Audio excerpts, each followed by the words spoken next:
Always check who's at the door. This experience happened to my roommates and I in our second year of university. The city we went to school in was considered a very safe university town. The most we had heard of happening was drunk morons doing typical drunk moron things. This was also the first time that we were all really living on our own. First-year residences are nice, but it's basically an extended summer camp rather than a typical living situation. The four of us girls lived in a nice townhouse that never once had a creepy vibe or weird neighbors in the months we had lived there. The only eerie part was that every weekend we were the only people who stayed in the complex. All of our neighbors either went home or stayed elsewhere until returning Monday for classes. This was never something we had given a second thought to, considering that was fairly normal for a uni town. Especially because our complex was only made up of about 4 other townhouses.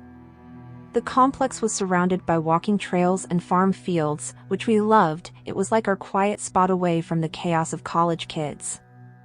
There were a few farmhouses we could see from our backyard, but other than that we were fairly secluded. The university was about a 20-minute bus ride away, which was never a big deal for any of us, especially because the rent was far cheaper here than in places that were within walking distance to campus. Being 5 feet 6 inches, I was the tallest by a considerable amount. I was also the only one out of the group who had been in a handful of scary situations. Due to this, I was the only one, up to this point, who would lock the doors, windows, and garage before leaving or going to bed. My roommates all grew up in small, very safe towns, so it was uncommon for them to lock doors back at home. They were also incredibly kind and trusting to everyone, never considering hidden bad intentions. The night in question started very normally. We had planned on having a wine and movie night. This was kind of like a weekly tradition for us. We would pick out some stupid movie, get takeout, and get a little buzz after a long week of classes and work. At this point, it was early November, so we had been doing this for several months with no issues. By 8:30 we had all settled on the couch in our living room and had started a comedy. With it being November, it was already completely dark outside, other than our porch light we could see from the small window at the very top of our door. None of us were tall enough to see anything out of that window anyway, so we relied entirely on our peephole. It took a great amount of effort for me to convince my roommates to check the peephole before opening the door. This was a talk we had after one roommate had opened the door for our neighbor's very drunk friend who threw up all over our main floor. Not long after ordering our takeout, we heard banging on our front door. Jess made a joke about how the delivery guy must have taken a helicopter to get here this quickly. Especially considering the place we ordered from was very close to campus. It was not a typical delivery guy's knock either, but between the few glasses of wine and carefree attitude of the night, we didn't really pay it too much mind. It was my roommate's turn to pay this week. I'll call her Meg for the sake of the story. Out of the group, she is the smallest, barely 5 foot. She is also the most trusting person I think I have ever met. She ran up to her room to grab her wallet. This took at most 30 seconds. During this time the banging continued and was getting more aggressive. I figured maybe it was cold or he had other stuff to do, so we yelled up to get her to hurry. The banging continued to get harder and harder, and I started to feel a bit uneasy. When she came back down, I told her to check the peephole before opening it, as she was usually the one to just open up. She got to the door and looked out the peephole. She could barely reach it on a good day, so when she said she couldn't see anything, my other roommate and I got up to help. My second roommate, I'll call her Jess, is a very funny person. There are very few things that she would not turn into a joke. Jess got to the door before I did and looked out of the peephole. The person on the other side still banging away. When she turned to look at me, I knew something was wrong. She looked incredibly confused, a look I had rarely seen from her, as she was very clever. Within a second, she had gone back in for another look. This time her face was not confused, she looked afraid. This made my stomach knot up. She is a horror movie fanatic and she doesn't scare easily. "I think someone is covering the peephole," she whispered at us. This time I looked out of the peephole, seeing that yes, something was covering the peephole. We could still see the porch light shining through the window at the top. So we knew it was not a case of it being too dark to be able to see what was going on. By now our other roommate, whom I'll call Anna, had walked down the hall trying to find out what was going on. She was easily the drunkest of the four of us, even sober though, she seemed to think she was invincible. "What is your problem?" "Open the door!" "The poor dude has his hands full," was Anna's wise idea. Jess and I explained what was going on. At this point Meg, Jess, and I all had a gut feeling that something was wrong. That is when Jess asked Meg to check the website she had ordered our food on. Meg had not placed the order. Between the wine and the silliness of the earlier night, she had selected our food but did not finish the last step. The banging continued as our situation started to sink in. Anna still did not seem to grasp what was happening and tried to unlock the door. "Stop!" I snapped at her. Immediately I knew it was too loud. For the first time, the person on the other side of the door spoke. "This is the police, open the door now." "We have a few questions to ask you," a man's voice practically growled back at us. This sobered me up right away. I looked over at Meg, who was already welling up, then at Jess, who had gone completely pale. At this point, Anna also realized something was not right and froze, which is the least Anna thing she could have done. The banging was getting increasingly harder, to the point we could physically see the door breathe with each hit. Meg took Anna upstairs, trying to calm each other down and check if there was a police car parked outside and make sure our windows were locked. Though it was hard to do, it was possible to get onto part of our roof that made it possible to get to Anna's window. We heard a window slam, immediately knowing that it had been Anna's window. Being a bit of a thrill seeker, Anna had taken out her window screen in order to sit on the roof. For some reason, this made what was happening very real. "Show me your badge, then we'll open the door," I yelled back. Instead of a response, it sounded like the guy started to kick the door. I told Jess to call the police and ask if they had an officer dispatched to our address. Jess was shaking so badly at this point that it was hard for her to dial. Now Meg had come back down the stairs, sharing that there was no police car parked outside. Anna trailed behind her, standing on the stair landing trying to get a look outside the window at the top of the door. At that moment my blood ran cold, remembering that the man at the door had said we, and not I. Jess had just come to the same realization. She sprinted to our back door, a large sliding glass door, which she double-checked that it was locked. Thankfully it had been. She drew the curtains as well, trying to minimize the chance of them seeing in. Within a minute, the knocking started at our back door as well. Thank God she had closed the curtains, because the idea of seeing whoever was doing that still gives me chills. "Uncover the peephole and show me your badge," I yelled again, trying to sound as intimidating as a young college girl could. We were met with silence, which was so much worse than the banging. "What is your badge number at least? Prove to us that you are the police," I screamed, trying to keep my voice from breaking. The only response I got back was a gravelly, "I can't do that." Jess had handed her phone off to Meg, who was sobbing now, trying to speak to the dispatcher. The banging now, coming from both sides of the house, must have been heard by the operator. "Is there someone trying to break in?" she asked Meg, obviously being unable to understand her. Meg frantically asked if police had been sent to our house. The answer we all knew by now was no. Meg babbled that at least 2 men tried to get us to unlock the door by impersonating a police officer. "Try to stay calm. Stay on the phone with me. Police are on their way to your address," the operator told Meg. "How long will they be?" Meg asked back. "No more than 10 minutes," she responded. That made Meg cry harder, realizing just how long 10 minutes really is. The door was being hit so hard I worried it would break. Jess ran back toward our back door, making me worry that our kitchen window had been open. Trying to think, I put a chair under the doorknob and sat down hoping the door would hold. Jess came back to the front door, holding a kitchen knife and a fire extinguisher, which were the only things we had to protect ourselves with in case they got in. Anna, now sitting on the landing, flinched with each hit. Anna was farm tough and had no issue dealing with animals 3 times her size. What was happening now, though, was entirely different. We had nothing to really deter whoever wanted in.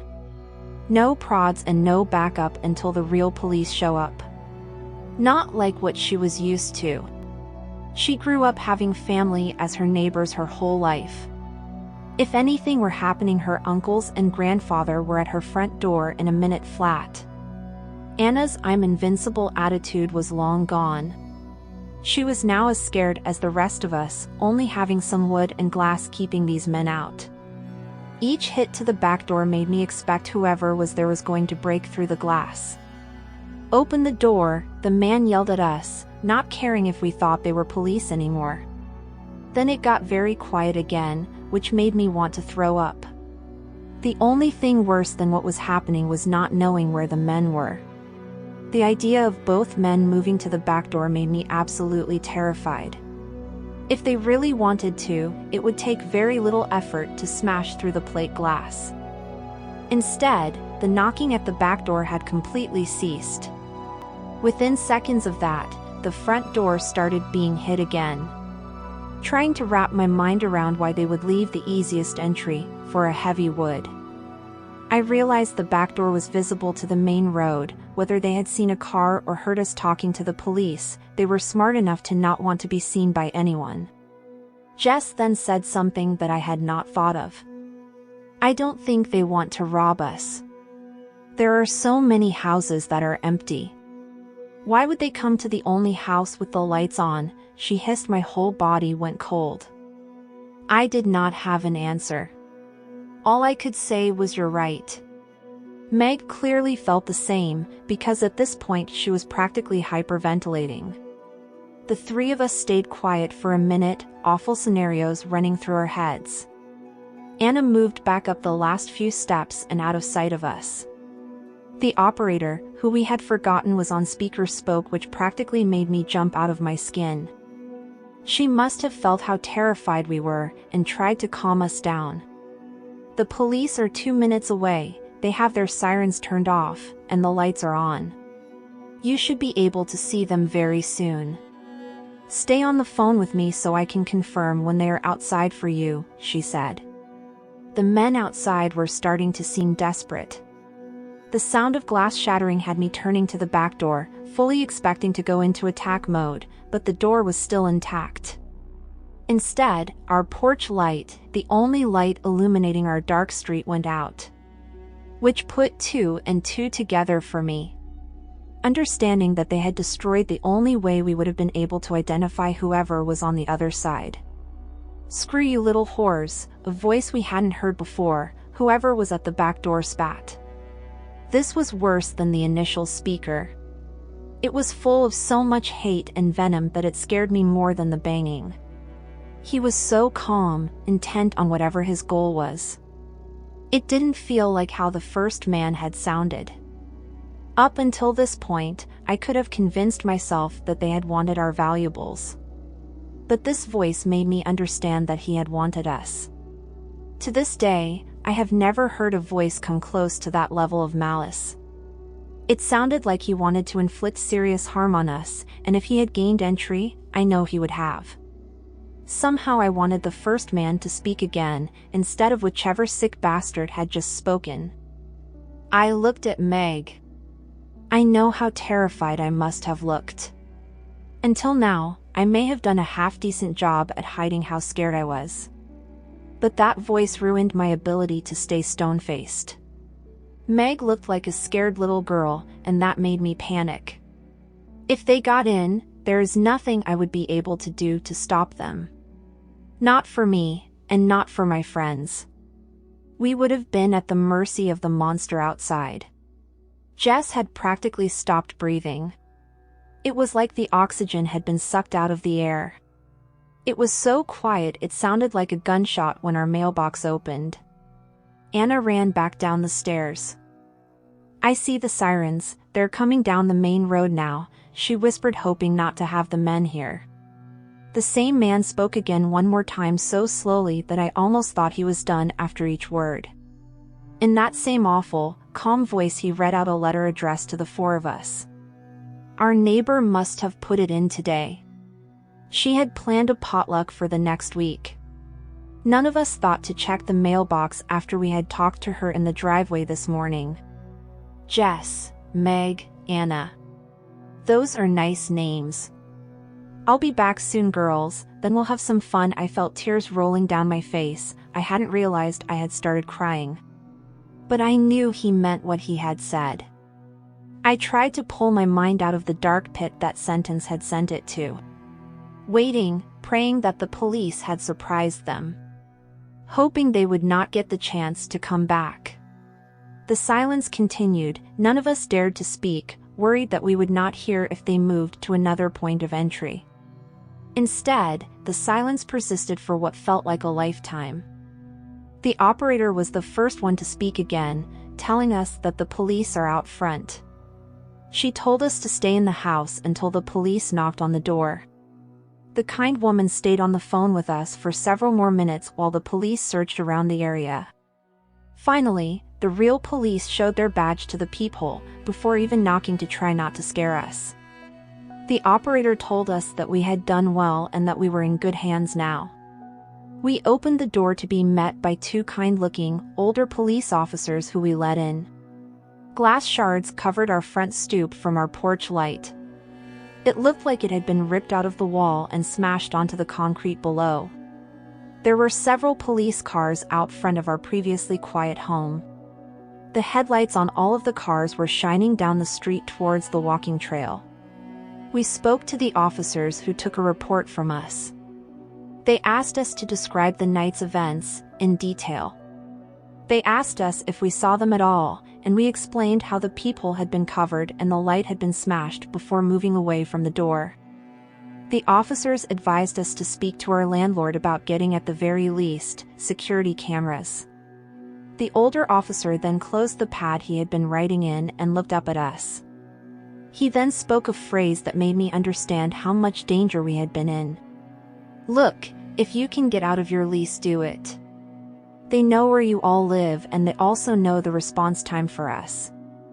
Especially after telling you all that he would be back." After that, they asked if we had heard a vehicle. That was something I had not considered. We did not hear any type of motor until the police were there. Even when Meg and Anna had went to look for a police car, they saw no cars on the street at all. So likely that meant they had come from the walking path, which would explain how they left without passing the police on their way back to the main road. The older officer of the two had a look that told me he had an idea of what was going on. He looked sad, which was worse than if he had looked scared.